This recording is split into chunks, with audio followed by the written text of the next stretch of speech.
Bonjour à tous. Comme je vous l'ai dit la dernière fois, la troisième partie sera consacrée à la puissance réactive.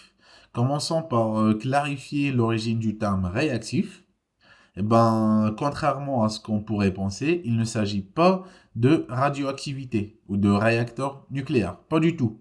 La puissance n'est pas radioactive, elle est réactive. En consultant un dictionnaire, on apprend qu'un objet ou phénomène réactif répond à une stimulation ou interagit avec quelque chose.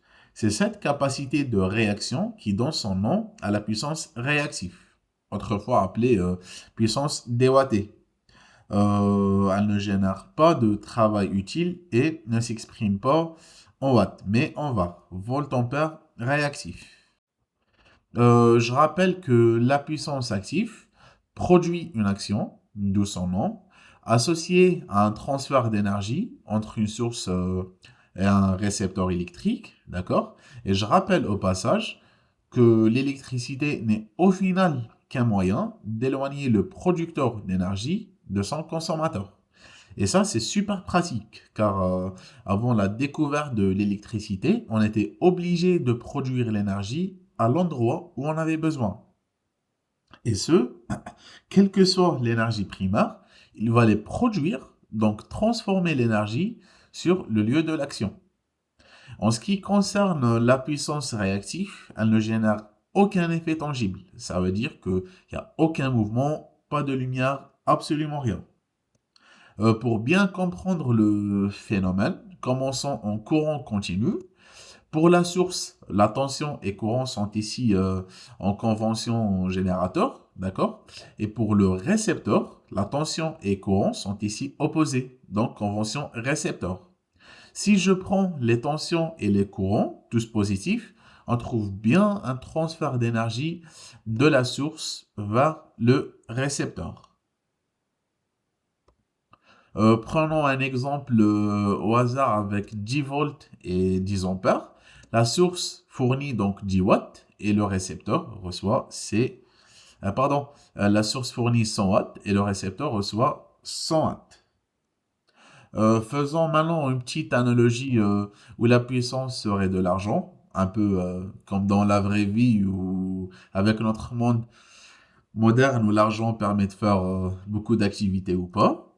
Eh bien, l'analogie n'est pas si stupide que ça, car c'est bien l'énergie active que l'on paye.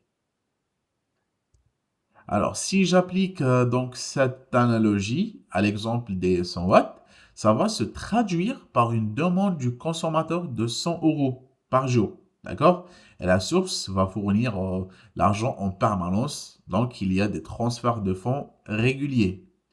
Ok, super. Revenons au schéma électrique. Et je passe maintenant en alternatif sinusoïdal. La puissance est toujours U fois I, mais du coup, elle varie au cours du temps. Prenons le cas d'une résistance. Tension et courant sont en phase. Pour la puissance, je multiplie les deux formes sinusoïdales. Donc, ici, le max, c'est le produit des max. Et le min, c'est 0. En conclusion, hein, qu'est-ce qu'on pourrait dire? C'est que la puissance instantanée fluctue. D'accord? Des fois 100, des fois 1000, des fois 100, des fois 1000, etc. Et sa valeur fluctue, pareil que sa valeur moyenne. Et c'est ce qu'on appelle la puissance active. Si je reviens à mon analogie financière, ça revient à dire que le transfert se fait avec des sommes inégales, d'accord, variables au cours du temps. Parfois beaucoup, on achète de la viande, parfois pas beaucoup, on mange des pâtes, parfois moyen. Mais quoi qu'il arrive, à la fin du mois, le compte est bon, d'accord? Ok, mais la question, c'est qu'est-ce qui se passe-t-il? C'est le récepteur et quelconque d'impédance Z. Ça veut dire qu'il n'est pas purement résistif. Eh bien, la tension et le courant ne sont plus en phase. Et on va noter phi l'angle de d'effaçage. D'accord? Par exemple, ici, phi est positif, donc retard de I par rapport à U. En conséquence, c'est que la puissance passe en négatif et donc une partie de l'énergie est renvoyée au générateur. Ce renvoi, c'est la fameuse réaction qui a donné son nom à la puissance réactive. Une puissance réactive dans la valeur donnera une mesure de la quantité de ces renvois ou échanges d'énergie. Si je reviens encore une fois à mon analogie, pour 100 euros demandés, le générateur maintenant va fournir plus. Par exemple, ici, on a 200 euros et le consommateur va lui renvoyer 100 euros. Ce n'est pas beaucoup, et dans ce cas, on va dire qu'il n'y a pas beaucoup de puissance réactive. À l'inverse, s'il y a beaucoup de puissance, là on avait 200, mais là ici par exemple, s'il y a beaucoup de puissance réactive, c'est ce qu'il y a beaucoup d'argent échangé. Et donc c'est trop envoyé au départ, envoyer 500 euros et le retour à l'envoyeur c'est 400 euros. Du coup, mais toujours, ça sera toujours pareil au final. D'accord? En conséquence, le réactif engendre des transferts importants d'énergie qui, au final, ne servent à rien électriquement. Et le courant sera bien supérieur à celui qui serait utile pour produire l'action voulue sur le récepteur. À l'inverse, avec très peu de réactifs, on ne transporte que ce qui est utile. Le courant, hein, donc ici minimum, c'est-à-dire juste ce qu'il faut. Et c'est ce qu'on appelle la composante active du courant. Je prends un petit exemple, c'est pareil que l'exemple que je viens de citer. Je prends une tension maximale de 10 volts, c'est la crête ici, ce qui fait 10 volts environ valeur efficace. Je vais mettre pareil pour le courant, comme dans l'exemple précédent, ça donne une puissance de 100 watts, d'accord? P est égal U fois I, dans un cas de circuit résistif.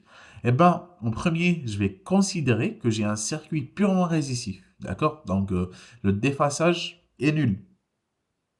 Cela produit 50 watts en valeur moyenne, car la puissance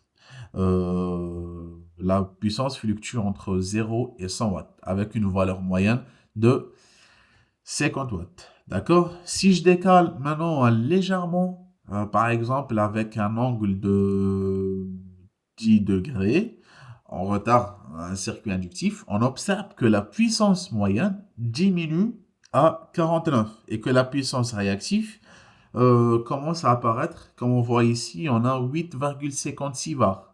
Si je continue à augmenter, par exemple, on mettra un déphasage de 50 degrés, on voit que plus l'angle augmente, plus la puissance active diminue. D'accord? Et finalement, dans un cas de déphasage complet 90 degrés, la puissance active devient nulle. La valeur moyenne est alors de 0, bien qu'il y ait toujours du courant qui circule. Cela montre qu'il existe une puissance apparente, d'accord, mais qu'elle ne produit aucun effet utile. Parfait. Et dans le sens opposé, si on a un déphasage négatif, c'est-à-dire un courant en avance dans un circuit capacitif, le même phénomène se produit. D'accord? Je vous explique cela dans la diapo 25. Pardon. Alors, dans un circuit purement capacitif, on observe des échanges d'énergie constants, mais ceux-ci ne produisant finalement rien d'utile. D'accord? Et c'est similaire pour les inductances aussi, où le récepteur ne récupère pas d'énergie utilisable. Parfait. Alors, on note toutefois une différence de signe entre les inductances et les capacités. Par convention, Q est positif pour les inductances, mais dans les deux cas, la puissance réactive représente toujours des transferts d'énergie qui se font des allers-retours. Pour illustrer ce concept, on utilise souvent un triangle avec les puissances actives, P, réactive Q et apparente S, ce qui est la résultante des deux. Ce triangle montre aussi le déphasage phi entre le courant, d'accord, et la tension. Si phi est positif, dans le sens trigonométrique comme toujours, on a un circuit inductif. Et si phi est négatif, on a un circuit capacitif. Et dans un circuit à la fois inductif et capacitif, les réactifs s'additionnent avec leurs signes respectifs. Par exemple, si l'on est, je dirais, si l'on est plus capacitif qu'inductif, le comportement réactif global sera capacitif. C'est logique. Vous trouverez dans la rubrique quiz et exercices de la plateforme eTech, qui sera bientôt disponible, tous les travaux dirigés nécessaires pour bien assimiler cette partie. Une analogie commune pour ce triangle est celle du verre de bière. Le liquide représente l'énergie utile, la puissance active, et la mousse est la partie inutile, la puissance réactive. Et le tout correspond à la puissance apparente. Donc, en reprenant le code de Python que j'ai montré tout à l'heure, on peut constater plus le récepteur demande de puissance réactive, plus le déphasage augmente. Cela entraîne une diminution de la puissance active, d'accord? Qui est toujours calculée par la formule P est égal UI cos phi. Et en d'autres termes, même si le courant reste identique, une partie importante de l'énergie circule sans être convertie en travail utile, ce qui réduit logiquement l'efficacité de la transmission de puissance active. Par exemple, ici, on a un déphasage de 25 degrés.